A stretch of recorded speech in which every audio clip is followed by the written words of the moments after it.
Today's episode is brought to you by Mazars. SoundCartel. There are many keys to business and startup success, two of which are viewing staff as an invaluable asset and understanding the importance of hiring much smarter people than yourself.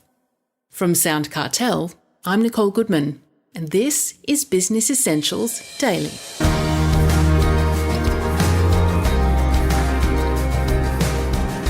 Brothers Gabby and Hezi Leibovich built a portfolio of online businesses, including Catch of the Day, Menulog, Scoopon, and Luxury Escapes, and sold them a decade later for more than $1 billion. Yes, that's right, $1 billion.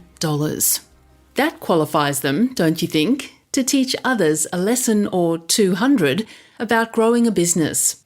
Well, they're doing just that, with a new title on the bookseller shelves this month, Catch of the Decade: How to Launch, Build and Sell a Digital Business.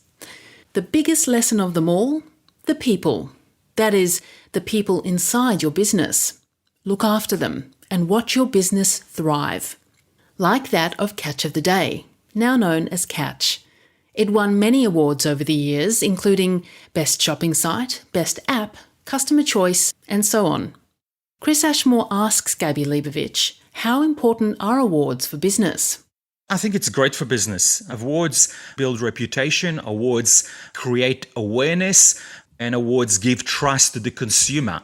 I remember the first banner that we placed on the site, it was 2010, where the award that we received was Australia's most visited shopping site, according to Hitwise, the company that was measuring traffic at the time. And that's an award that we should be so proud of. We are the most watched and visited Australian shopping site. And that gives confidence to the consumer that have just discovered Catch, telling them, wow, if everyone is shopping here, it must be a great place to shop. So I'm going to become their customer as well. So my advice to small startups and medium startups is certainly apply for awards. You're not going to win them every year. Go to the awards ceremony, shake hands, get to meet the people that run those events and become involved in your industry. People like doing business with people that they like. And I can tell you, all the industry bodies are very happy to send an email to their database of 20,000 people and let them know about Gabby's and Hezi's Catch of the Day. They're not charging me a single cent for it, but they know that, it goes both ways. I help you and you help me. And that's how it's done in business. And I think we're nice people at the end of the day, and people like to support good people that they enjoy spending time with. How would you describe the company culture, and how important was that to your business success? The culture is super important to business success, but I find describing the culture, Chris, probably the hardest thing when people want to hear more about it, because you can talk about it forever. And there's so many small little 2 sentences that need to add up that make the big impact. I'm so proud to say that the culture during our time was something phenomenal. We like to call it a family. People really enjoyed coming to work every day, working together towards a goal. A concept that we talk about in the book is the concept of intrapreneurs, not entrepreneur with an E, but intrapreneur with an I. And I think that we've built a tremendous culture of intrapreneurs. And these are people that manage and run their departments and they control their area of expertise, but they treat their business as if it was their business. And somehow we managed to find so many key people like that throughout the years that allowed us to build this culture. The last page of the book actually sort of summarizes it and tries to pick one thing that explains why we've become successful in what we did. And the way we summarize it is with the title, It's All About the People.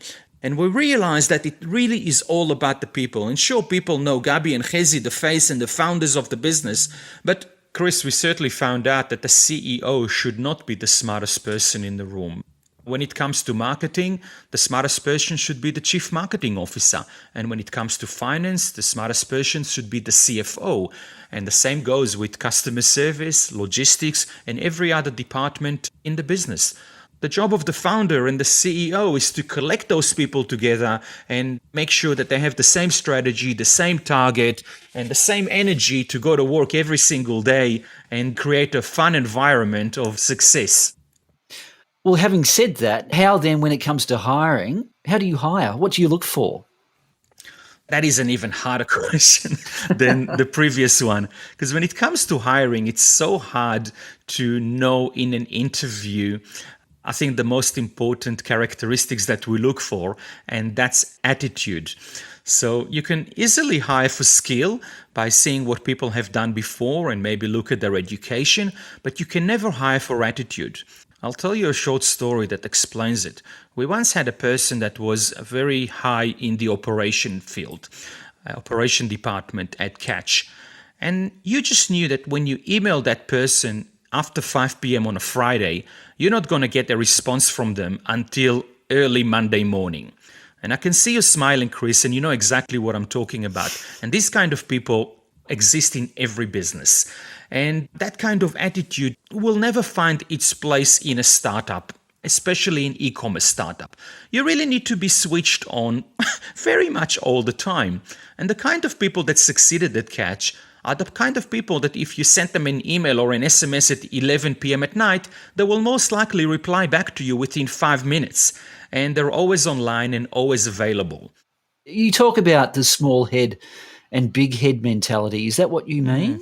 Yeah, I do mean that. And again, this is a term that comes from the Hebrew language. We were born in Israel and raised there. And small head mentality is generally a person that comes to work every single day, does exactly what they need to do. They don't think outside the box, so to speak. They switch off at 5 p.m. and then they don't think about the business until they arrive back at work the next day. And the big head mentality are the intrapreneurs that we discussed earlier.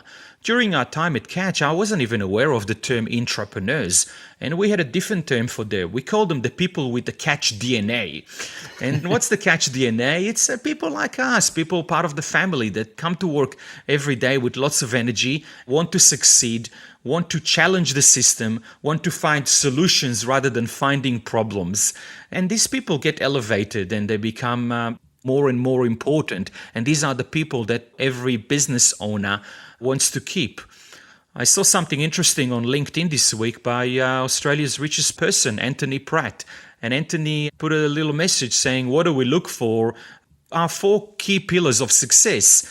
And I remember the first 2 key pillars. And the first one was take care of your best clients and take care of your best employees. And that's exactly what I'm talking about. We always took care of our employees, but you certainly need to take extra special care of your best employees, because your best employees are the business. That was Catch Group co-founder and author of Catch of the Decade, Gabby Leibovich.